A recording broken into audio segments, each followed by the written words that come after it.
the ability to have somebody who is kind of epitomizes what you think your country stands for. And it's a huge advantage if you have somebody who can be recognized as that, and not just in your country, but around the world. There's a quiet war being fought inside the walls of the British monarchy. No shouts, no scandals, no leaked letters to the press. Just calculated moves, deliberate silences, and the kind of institutional authority that only comes from decades of unbroken service. At the center of this silent battle stands Princess Anne, the Princess Royal, a woman who has spent over 5 decades earning the right to decide what Queen Elizabeth's legacy truly means, and more importantly, who gets to carry it forward. And she has made her choice. It is not Camilla. To understand what Princess Anne is doing today, you first have to understand who she is. Since her 18th birthday, and has completed more than 20,000 official public engagements. That number is not a footnote. It is the foundation of everything. While other royals navigated scandals, chased headlines, or quietly stepped back from public life, and showed up every year, every event, every unglamorous, unfilmed, unnoticed duty that the monarchy requires to function. She served as president of Save the Children UK from 1970 to 2017. 47 years with a single organization dedicated to the welfare of children around the world. She did not seek cameras for it. She did not build a personal brand around it. She simply did the work, year after year, because that is what royal service demands. Her motto, according to those who have worked closely with her, is straightforward. Show up, work hard, meet as many people as possible, and leave the place better than you found it. This is the standard Princess Anne has lived by. And it is precisely this standard that she is now using to draw a line, a firm, invisible, unmistakable line, around Queen Elizabeth's legacy.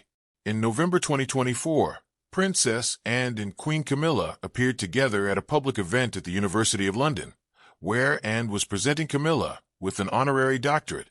It was meant to be a warm, collegiate occasion, but something happened that royal observers immediately noticed. When Camilla gestured for Anne to enter a room ahead of her, and declined and stepped back. Under royal protocol, Camilla as queen outranks and should have walked first. Anne's refusal to accept that gesture was not an accident. It was a statement. Then, during the 2024 Commonwealth Day service, Anne did not curtsy to Queen Camilla. Other senior royals offered the customary greeting, and kissed her on the cheek, and moved on. Some commentators rushed to explain it away as forgetfulness or a momentary oversight. But Princess Anne has attended thousands of formal royal occasions. She understands protocol with a precision that most people in public life never develop. These were not mistakes. These were messages. What makes these moments even more significant is their historical context. When Prince Charles married Camilla Parker Bowles in 2005, Queen Elizabeth II took the extraordinary step of having a document created that specifically exempted Princess Anne from ever having to curtsy to Camilla. This was not a small administrative detail. This was the reigning monarch of the United Kingdom making a formal, written concession to her own daughter's objections. Elizabeth understood Anne's position and quietly validated it. That document has never been forgotten. Queen Elizabeth II reigned for 70 years. Her legacy is not simply a collection of public appearances or charitable patronages. It is a philosophy of monarchy, one built on quiet sacrifice, consistent duty, and the understanding that the crown serves the people, not the other way around. Elizabeth never sought personal glory. She sought institutional continuity. She understood that the monarchy's survival depended not on its glamour, but on its reliability. Princess Anne absorbed this philosophy more completely than perhaps any other member of the royal family. She watched her mother work through political upheaval, family scandal, and the constant pressure of public expectation. She saw how the institution endured not because of its most dramatic figures, but because of its most consistent ones. Now, with Elizabeth gone, and has taken on the role of guardian, she is not simply mourning a legacy. She is actively managing it. She has taken over several of her mother's charitable patronages, ensuring that organizations, which Queen Elizabeth supported for decades, do not lose their royal connection. In 2025, and became the patron of Friends of the Elderly, a role that Queen Elizabeth II had held for over 60 years. This transfer of responsibility was deliberate and precise. and understands that when a royal patron steps away, charities lose visibility, momentum, and funding. She stepped in to prevent that from happening to her mother's causes. In June 2025, rather than celebrating her 75th birthday with a grand personal ceremony, and hosted a charities forum at Buckingham Palace. Nearly 200 representatives from over 100 organizations attended. The event was a masterclass in what royal service actually looks like when stripped of spectacle. It was also a quiet but powerful act of legacy stewardship, and gathering the network her mother built and holding it together through the force of her own commitment. Here is the distinction that Princess and understands better than almost anyone. The British public may accept Camilla as queen, but acceptance is not the same as inheritance. A title can be granted by law or by royal decree. A legacy must be earned through years of sacrifice and service. Camilla's journey to the position of queen was long and complicated. For years, she was a deeply unpopular figure, widely seen as having contributed to the breakdown of one of the most beloved royal marriages in modern history. Princess Diana spoke openly about the pain caused by the affair between Charles and Camilla, and the public did not forget. Queen Elizabeth's 2022 announcement that she wished Camilla to be known as Queen Consort upon Charles's accession was a significant and generous act of rehabilitation. It worked to a degree. Public opinion softened. Camilla proved warmer and more accessible than many expected. But warmth and accessibility do not equal the weight of 70 years of constitutional leadership. And Princess has been careful to make that distinction clear through her actions. In a 2023 BBC documentary, when asked about Camilla, and chose her words with surgical precision, she praised Camilla for her support of King Charles. She acknowledged her understanding of her role, but she said nothing about Camilla's vision for the monarchy's future or her connection to Elizabeth's legacy. The praise was real but carefully bounded, and was saying, in the polished language of royal diplomacy, Camilla is a good consort. She is not Elizabeth's heir. While and holds the line against the redefinition of Elizabeth's legacy, she has simultaneously been building something else, a bridge toward Catherine, Princess of Wales. This connection does not express itself in warm tabloid friendship or public declarations of affection.